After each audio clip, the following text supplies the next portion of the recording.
morning, Internet. It's the beginning of the week, and I'm Joe, that's Dan, that's Spencer. We're going to talk Oscar nominations this morning, and then we're going to chat a little bit with Jake Weisman from Comedy Central's Corporate. Season 2 is landing soon. He will be joining us in the fourth chair after we get done yelling about snubs, guys. Snubs! Furious about a lot of things. Let's just go through some of the noms and chat about them, what we like, what we don't like, what's interesting, and Dan's going to give us some fun facts and statistics, because that's what you do, Dan Murrell. That's what I do. So let's just start off. Let's start off with Best Picture. Sure. And the nominees are Black Panther, Black Klansman, Bohemian Rhapsody, The Favorite, Green Book, Roma, A Star Is Born, Vice. Anything that you guys are surprised about? Anything that you're like, why didn't that go in? They snubbed Infinity War and Aquaman? Yeah. This is a nice list of films. It's not my personal Best Picture nominations, but to me, it struck me as there's really no need to do a most popular Oscar category. There's some huge blockbusters in here. A lot of people actually saw some of these movies. There are. I was actually looking at the numbers today. I think we don't know what Roma made because Netflix won't say. So I can't $8.99 a month. Exactly. I can't speak to what Roma's made, but of the other 7 nominees, exactly.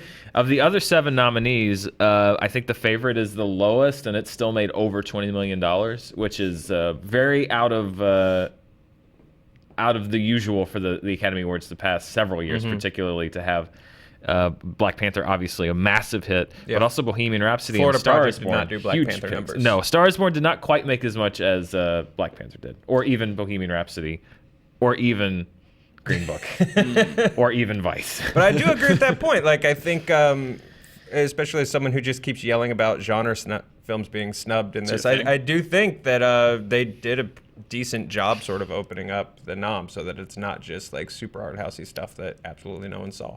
Well, there you go. And of course, my favorite, and the one I think should win Best Picture, is The Favorite, the one no one saw. Yeah. So There you go. Bohemian Rhapsody is the one that sticks out to me. I like that movie. I thought that it was a pretty average biopic, a music biopic that was elevated by a fantastic performance from Rami Malek. But I don't get, they can nominate, and I know that there's a system behind it, but it's a dumb system. They can nominate 10. But they don't. And that there were a few movies, the one that a lot of people are speaking about and that I would have loved to have seen in this group is If Beale Street Could Talk. Great film. A great movie. That gets a slot. It just seems like you have the capability to nominate 2 more. That's my phone. To nominate 2 more movies there, and you don't. And I know that there's some mathematical reason why not X percentage. But if I were going to make recommendations for the Academy, I would say, unless every other film eligible is tied for 9th place.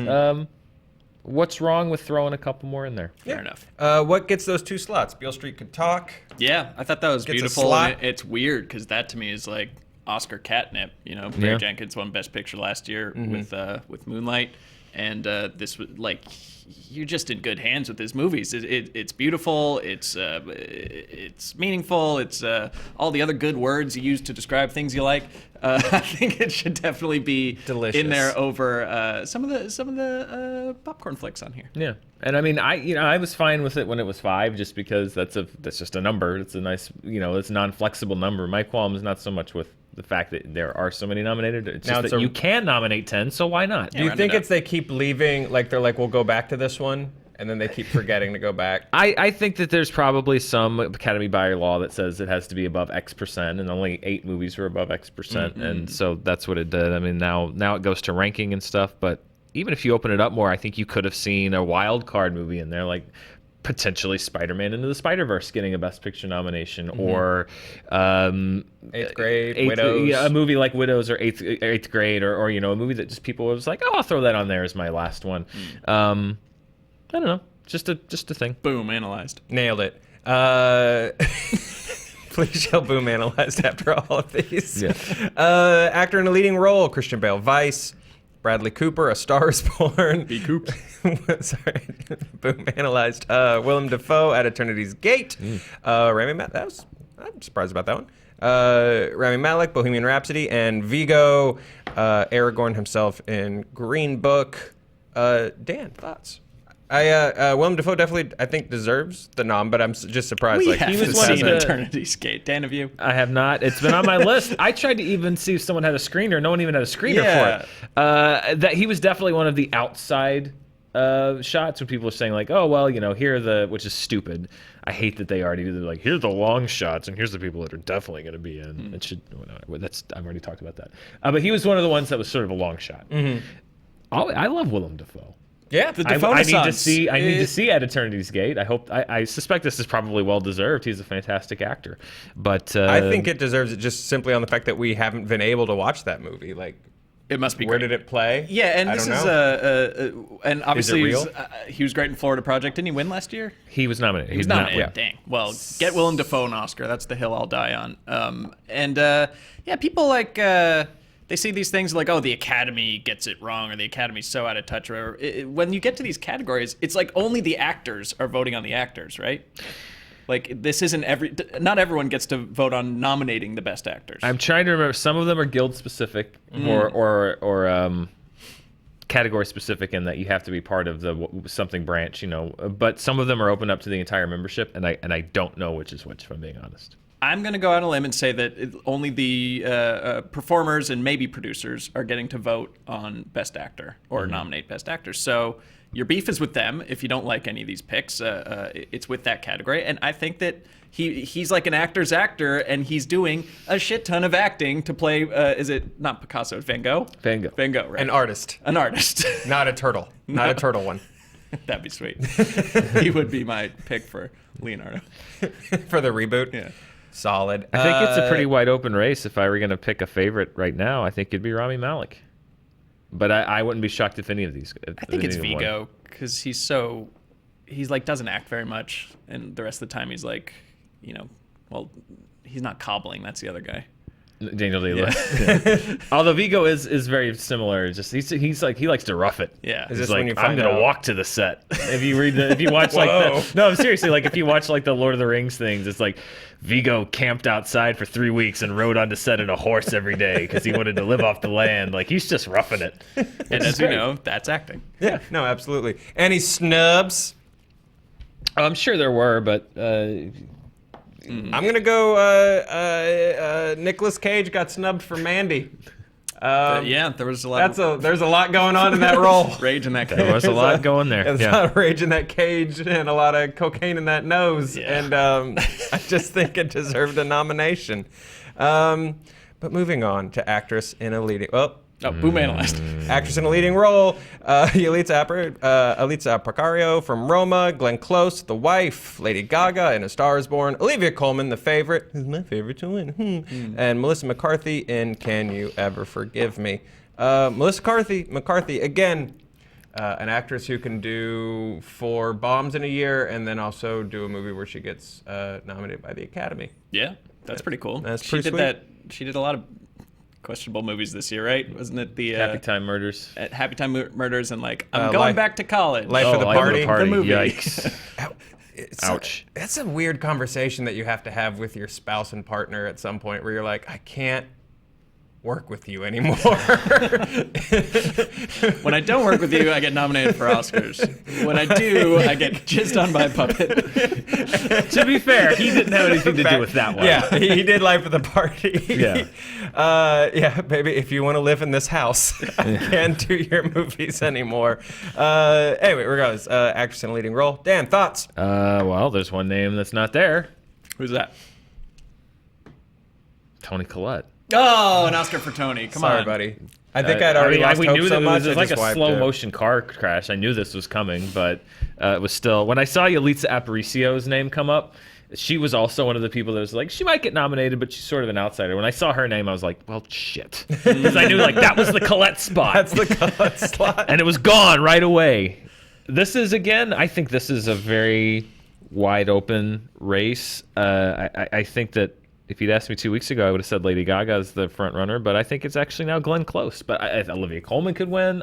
This is another one. I don't think there's one clear favorite in this I think race. Olivia Colman is the favorite because the sheer amount of nominations it got is that a sign of momentum? Is that what momentum is? When they do... it is. I want to talk about that, actually. It's not just number, but often it's like which nominations, which has led me to think that one film in particular is the front runner. But getting a lot of nominations is certainly, it's a sign of success. However, there are movies like, I think Seabiscuit was a movie that was nominated for the most Oscars one year, or close to the most Oscars one year, and lost every single one of them. So a lot of times it's a sign of popularity, but it's not necessarily a sign of, oh, this movie is going to be the favorite in every category, no pun intended, that it's entered in. Because sometimes they go over, or sometimes they win all of them. We're going to have to deal with a lot of favorite puns for the next month, aren't we? Oh, that's all it's going to be. Yeah.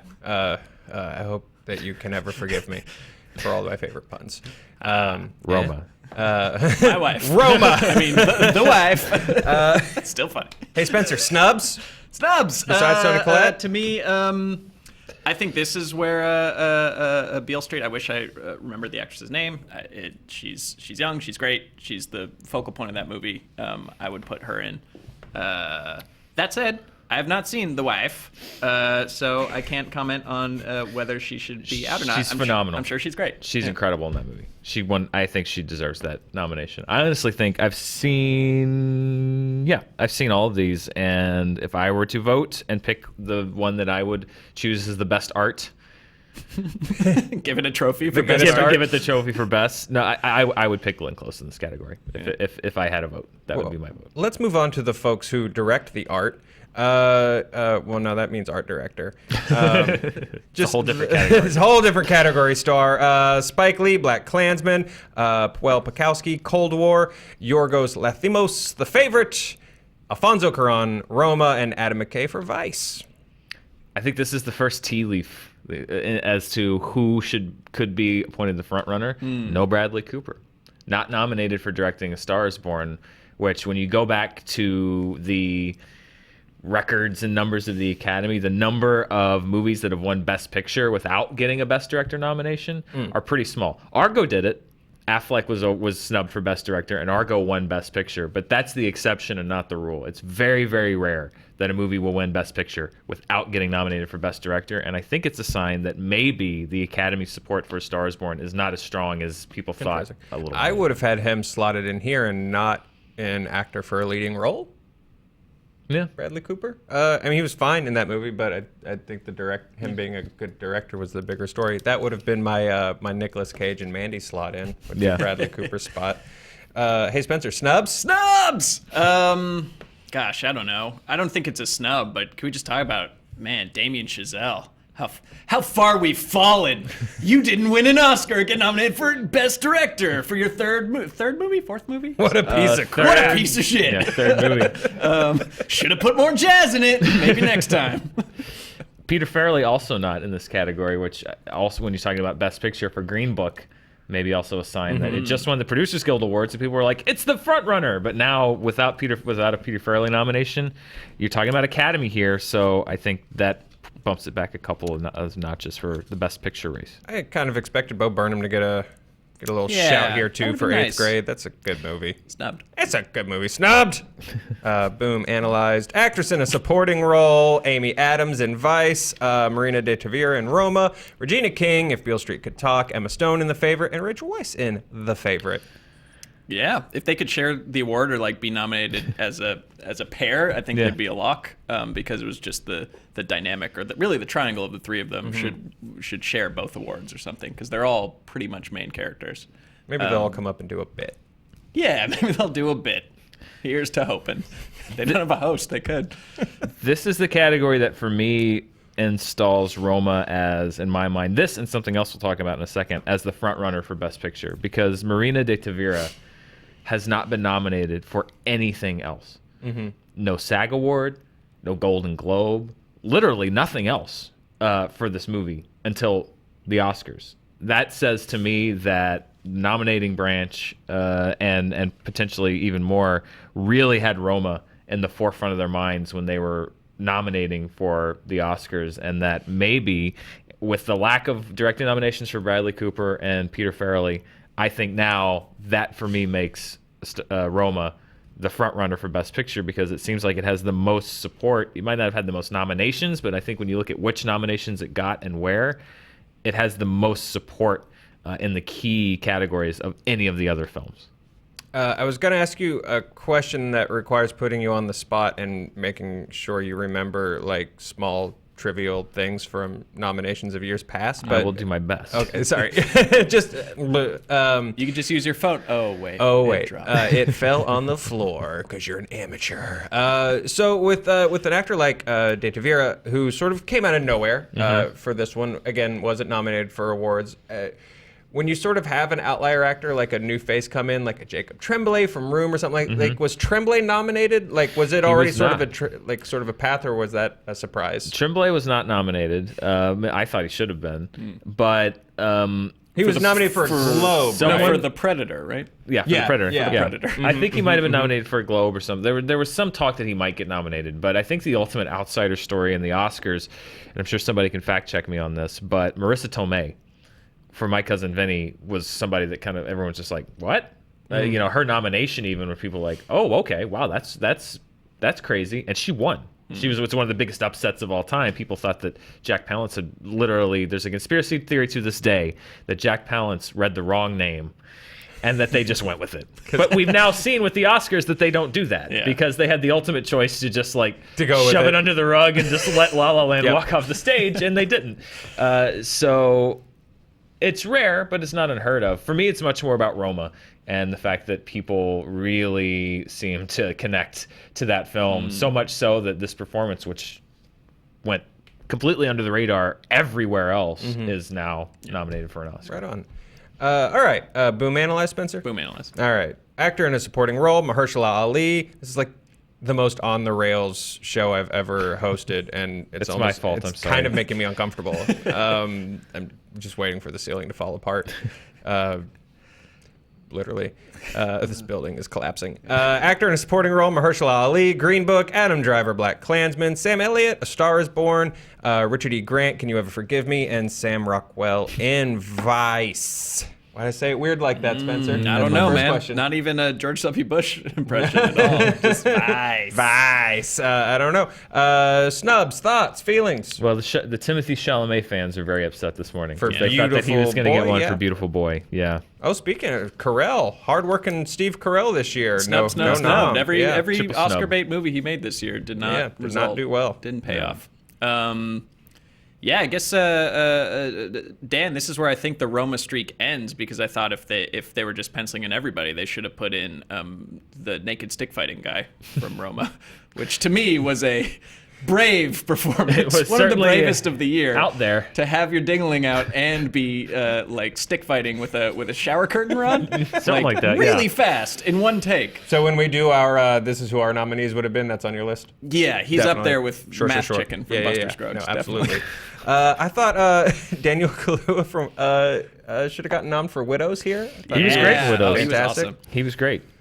I do think. Sorry, circling back to Steve Carell, and you sort of mentioned he made the 3 Oscar bait movies this year. Marwen, Beautiful Boy, Beautiful Boy, Marwen, and again, Vice. it goes back to the Academy hating genre movies, because I honestly feel like he should have gotten nominated for Anchorman for Best Supporting. Because people will say, I love Lamp until the sun explodes. No one will remember Beautiful Boy next month. Ouch. Damn. Well, because... Snubbed! Memory Beautiful snubbed!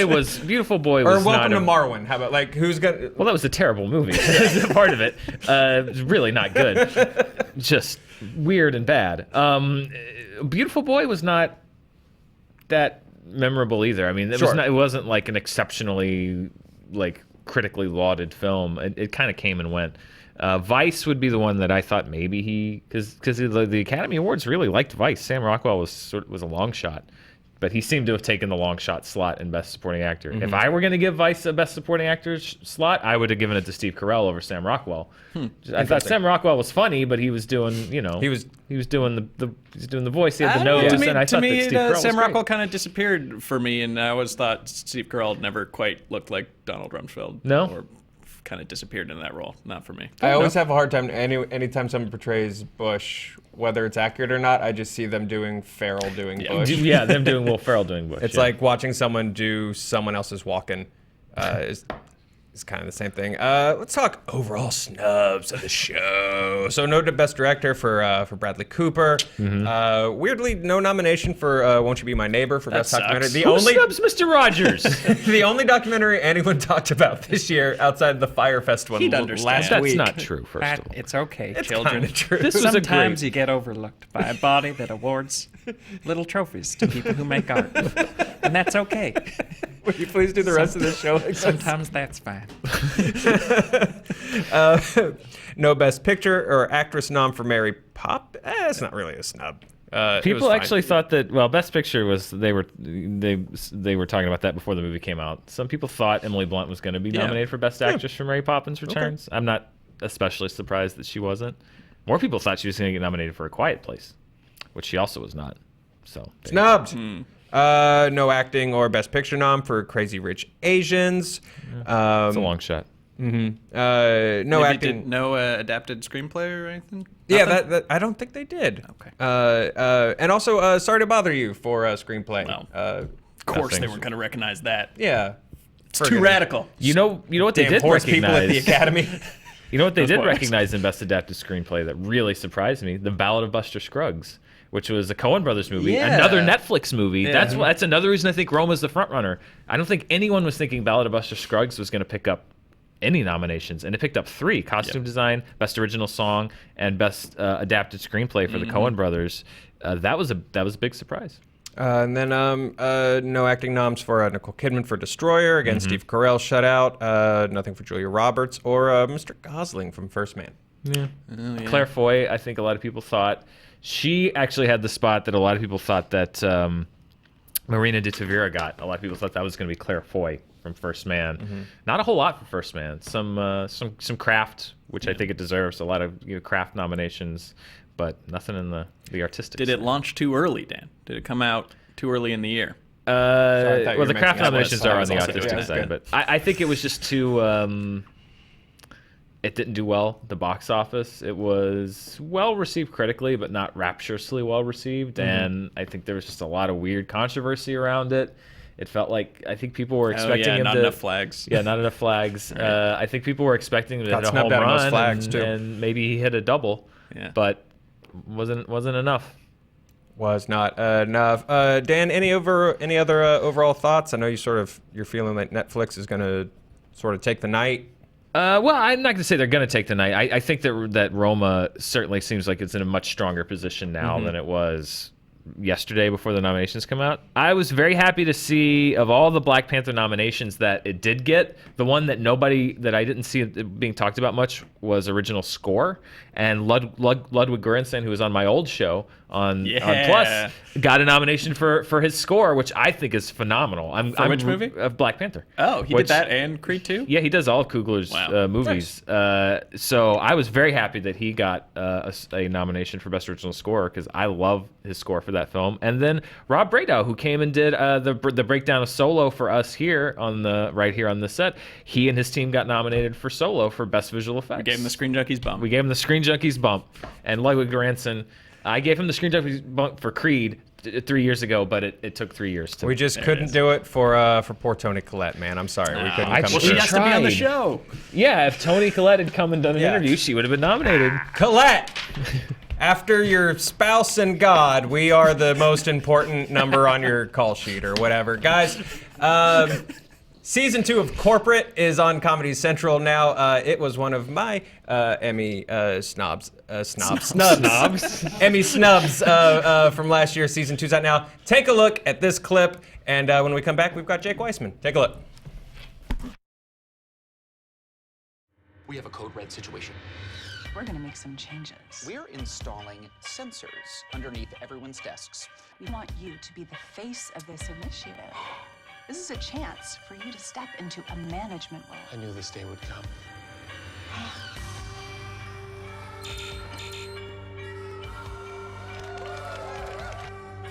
You look like so super good today. I'm sorry. We want to create a culture of shame. Do you two have desk sensors? No, we're your superiors and above the law. But we're also your friends, and the same as all of you. Woo! Welcome to the show, sir. Hi. Should I have headphones on? No, you can take them Only off. if you want to hear the It's kind show of you funny. made. Do you want to keep them on? I honestly didn't mean to, and now I'm just sort of dealing with it. Okay. Hi, guys. Welcome to the show, man. Hi. So our job is just to get people on board with watching Corporate because it's a really good show, and we want our people watching. So for audience that hasn't seen season 1 yet, hit us with like a sort of just an overview of the show. Tell them what they're missing. Well, it's a satire of working at a corporation. It's kind of a satire of America in general. So the working at a corporation is a little bit of the Trojan horse, but basically a lot of comedies about the office are sort of like, look, it sucks, but we have friends at work and it's kind of silly. And our theory is that every job is hell. And that we should laugh at that because we all have to have a job inside this capitalist nightmare we live inside, and there's nothing we can really do about it, and we're never going to fix capitalism because people are too greedy, and so let's laugh at it. So it's really just basically an honest, a brutally honest look at what it's like to have a job and how much it destroys your life, but it's also funny. Yeah, that tracks. That 100 from everything I know Like about you guys hate your jobs, and you have a great job. Yeah, you're in so much pain right now. So that's what the Is show's it that about. clear? Yeah. And about a 7. I hear you. I get you. Something I really like about the show is the supporting cast is so strong, and just every character is really unique and really clear. Is there anyone, any characters in season 2 that you're really excited about, whether it's like someone new to the season or someone who from season 1 has just sort of like gotten a creative bump? Or we tried to, the first season of a show, you're just really scared and just trying to make a good season. You don't know what you're doing. And then you watch the season, you're like, oh, that's what we did. So this is what the show is. And then you have time to sort of build the characters a little bit more, play to their strengths. We also have we got better guest stars this year. It's easier to get guest stars once they see your show and they know you're not full of crap. Yeah. So we have like Kira Sedgwick coming on playing an insane billionaire who murders people. We have Chris Fleming on a show tonight of Gale web series fame on YouTube. He's a genius. We have Elizabeth Perkins. We just have a ton of people that are cooler, and Sashir Zamata's a great comedian who recurs on the show this year. Aparna Nancherla, we dug into her character more, but in general, we have Lance Reddick from The Wire, so you should be watching. He's the best ever. Yeah. And Kira Sedgwick's playing herself. Billionaire who murders people. Yeah, when she was on set, she would often regale us with stories of how many people she'd killed. Yeah. How many extras went missing on her days? 1 a day. She's very consistent. Solid. She says if she does it more than once a day, it's not fun anymore. Then it's a job. Yeah, then it becomes a job, which is what the show's about. That's really, how many? Because the biggest nightmare question when you move to LA and start doing comedy is the amount of friends and family from back home who are like, would you like to tell this joke? Or how would you like this story about your family to tell? How many people have given you job stories? Well, it's not just my family. It's the internet. They'll tweet at me all the time, just begging me and us to make something of their pain. Because because that's kind of the point of the show, is that I think it is really funny, but it really is just sourced in pain. Because I think that's where the best humor comes from. And so people are tweeting at us like, this thing happened to me. If you don't make something of it, I just have to live that it happened to me. But if you make art from it, it was worth fine. It. Validate my experience. Yeah. And my dad, in general, he's 85, and he thinks he's like a Catskills comedian, essentially. He's like an old Jewish man who just, talks about my wife. But he's dying to have me put one of his jokes in the show, and he still hasn't delivered me something good enough. But he constantly complains. He's 85. Give him something. Well, no, he has to earn it. It's my show. He earned what he earned in his life, and I earned what I earned by writing good jokes. Are there any front runners, like stuff that he could at least you could workshop with him? No. In general, he sucks at telling jokes. And the Reform rabbi says, "What's Hanukkah?" Yeah, exactly. So no, he has to earn it. That's what I believe in. I'm an American. Yeah, everyone has their corporate hell story. For instance, right now our show is being done in a studio in the bombed out currently being looted husk of a bankrupt company. Yeah, there was no bathroom when I went to go have the bathroom. But we're all We've lost pretending the we're fine. Our bathroom. bladders are exploding. The furniture's literally being carted out the door. The studio part of this room is the only part that's lit in the whole building. It was very corporate. Yeah. Walking in this morning. Yeah.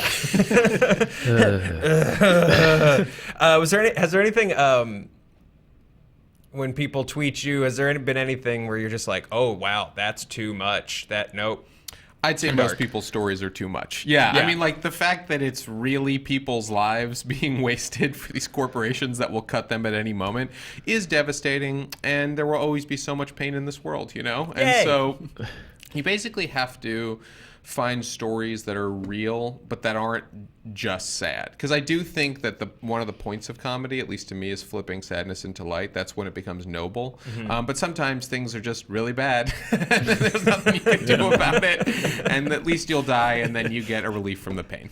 Yay! Yeah. Cool. But I mean, that is cool. Like the show's connecting with people. It's clicking with people, which is. I think so. Huge. I think right now, you know, it's one of those things where I don't know what show is a hit on cable. There's very few. They're like huge hits on cable. So essentially, you're attempting to become a cult classic, and it's like kind of weird because when I was growing up, and I'm sure you guys felt this way, I was only a fan of cult classics. Like, oh, it's a cult classic. Well, that's me. I like stuff that's niche, you know, or niche. I never know how to pronounce that word. Just switch back and forth for the rest of the show. Niche. Yeah. But now that the show is kind of a cult classic, or at least people describe it that way, you're like, I really wish a lot of people watch it so it wasn't a cult classic. I just so I can have a job next year. I just want to be a little more comfortable. Yeah. I don't want to be happy with this in 20 years. I would just like it to be a successful show with a lot of people watching. The biggest compliment I can give the show is, sort of talking about the goal of comedy being to turn sort of pain into light, is that I can only watch so many episodes before I have to take a break. And to me, I think that's a good compliment. I think so too. I mean, I just feel like so much TV, especially comedy, is so light that it's meant to wash over you. It's like something that tucks you into bed. It's why people watch old Frasier reruns or Friends reruns. They're doing it to connect to their childhood, and so they're like, it's just on. I'm not really thinking about it. Whereas I think our show's a little bit of a cinematic experience, and it's intense, and it should feel like you're watching a movie, and that's good. I don't want people to just blow past it. I want them to savor it. There's a lot that's happening. It's not like a super binge show. Ideally, it's something you have to think about and react to, and change your life. So if you come back from a long day of work, you just want to twist the knife, fire up corporate. It is one of the issues, is that people, they go to work, they want to die, and they come home and they're like, yeah, that is how I feel, and now I don't want to go to work anymore. But, you do whatever you can do. I saw from the trailer people were worshiping an orb this season. You have to tune in. Okay. I'm not you going guys to say know anything about the orb. You want to know about the orb, you tune in. Between the last time you were here, we sort of talked about the process of working with the studio to get the show sort of from pitch to on air. In the jump between season 1 and 2, is there more trust from Comedy Central, or are there more notes because they're like, all right, now we've got it on the tracks, and we're gonna help you keep the train smooth? Or it's way easier. They trust you more. I mean, the thing about making a TV show is the first year they're spending millions of dollars on people they've met, not that many times. All they did was make a pilot, so they're just TV executives, and it makes sense. They're spending millions of dollars, are operating completely out of fear. So all they want you to do is show that you're competent, and they don't want to hassle you. They're just hassling you because they could get fired if they don't. And so when you show yourself to not be a liability, they leave you alone a lot more. It's such a relief if you're good at your job. That's what no one understands. Like, some executives are jerks, but a lot of them are just terrified, and they're just like, can you please do a good job so I don't have to? Don't set something on fire today. You're trying to make a good enough thing to where they leave you completely alone so you can make whatever you want, and they'll know it's competent. Have you ever gotten a note back? Because I've always thought it's got to be a weird thing to make a show about a corporation for corporations. Like, has anyone ever been like, hey, I do that. Don't do that. That's fine. That's nothing wrong about that. Like, I've always thought it's very strange, like, because everything now is a corporation, and then you make a show about corporations inside of it. It's like an MC Escher drawing. Yeah, it is, but I think you're forgetting the narcissism of people working in corporate life. So if they see their life reflected, they're like, I go through that. That's my experience. That's true. So yeah, I think they love it. I think that's part of why we got the show made, because when we wrote the script, they're like, this is true. Our lives are hell, but we're also important. Yeah, everyone thinks they're Peter, and no one thinks they're Lombard. Well, yeah, everyone thinks they're Christian, and Yes. no one's. Well, or do they think they're Jake? Who do people think they are? If they think they're Jake, I hope not, because that means they're suicidal. So I don't know. Before the show started, I know because you and I talked about there's sort of a bleak idea of season 2 of your show is airing right now, but that also technically means you're now unemployed. And then we were pitching around the idea of a medical procedural about just a doctor who's a bad doctor. Yeah, how come good doctors are always the ones on TV? Like, I want to see one where every single episode, it's all about one case, and the end of every episode, the person dies. You know what I mean? And then the last line is, oops, well, I'm a bad doctor. And then next week, he gets to do it again. Because I think that's more indicative of our healthcare system. Wait, no vaccines. Those cause autism.